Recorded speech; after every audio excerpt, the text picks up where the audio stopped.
Hello there, and welcome to Mono Blue Week, a special series where I post a new deck tech each day, starting with the most friendly and casual builds, and then day by day progressing to stuff that are a bit more me. Mono Blue Week Day 1. Cosima, God of Voyage. Cosima is an interesting commander, with ability that is somewhat reminiscent to the Eminence in the sense that we gain more value when she isn't on the battlefield, but rather on a voyage. Her ability reads: at the beginning of your upkeep, you may exile Cosima. If you do, it gains whenever land enters the battlefield under your control. If Cosima is exiled, you may put a voyage counter on it.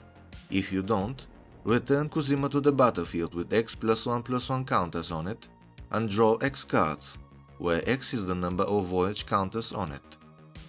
To put it simply, when we play a land, we have an option to bring Cosima and draw cards equal to the voyage counters on her, or keep her exploring the world.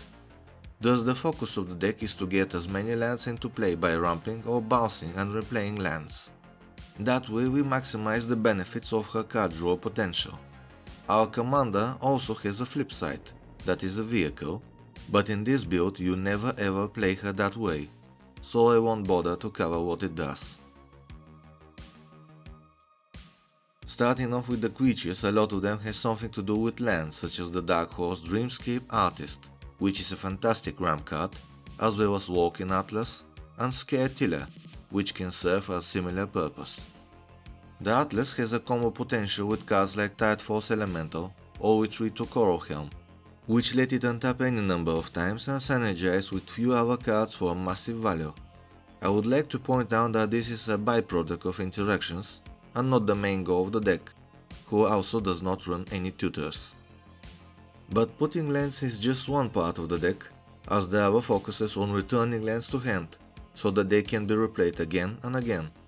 Kefnet the Mindful has Indestructible and a solid body, plus an ability that lets us pay 3 and a blue to draw a card, and if we so choose, return a land from the battlefield to our hand.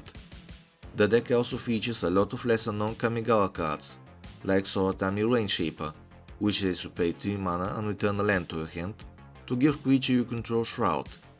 Soratami Mirror Mage, which lets you return 3 lands to your hand to bounce a creature, which may seem like a bad deal, but considering our other synergies really isn't.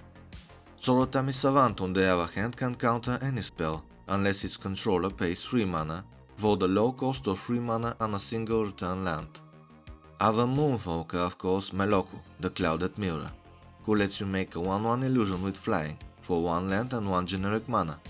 Uyu, the Silent Prophet, who lets you copy any instant or sorcery for 2 generic and 2 lands.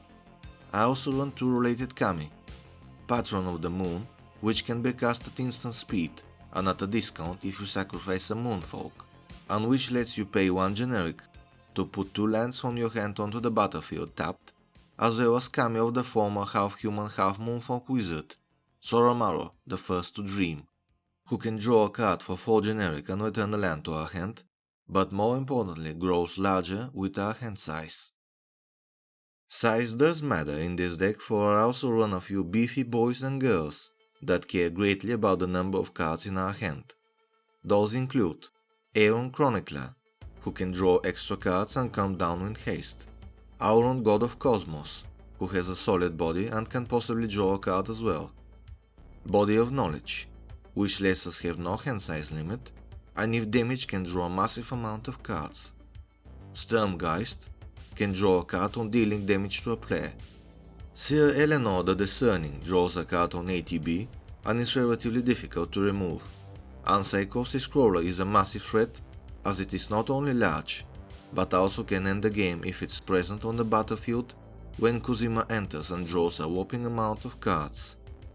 Mordenkainen, while not a creature, can and should be used to create a Dog Illusion token that has power and toughness equal to not once, but twice our hand size. Jushi Apprentice is yet another Kamigawa card that cares about size, and once flipped can provide amazing card draw, while Triskaidekaphile can act as a backup win-con that can also be quite fun to go for. Other cards that deserve a mention are Chasm Skulker, that grows in size whenever we draw a card, and once removed gives us a small army of tokens. Gadwick the Wizened, that can draw and tap opponent's blockers for easy face-time connection with our beaters, while Meteor Golem and Scourge of Fleets provide single and mass removal respectively. Artifacts and enchantments in this deck mostly complement the major strategy of playing lands and having a massive hand. Wizard class on level 3 and the flip Behold Unspeakable both draw and synergize with card draw and can act even as a finisher. Teferi's Ageless Insight is another solid addition, as we have a lot of incremental ways to draw cards, and the enhancement has obvious synergy with Cosima re-entering.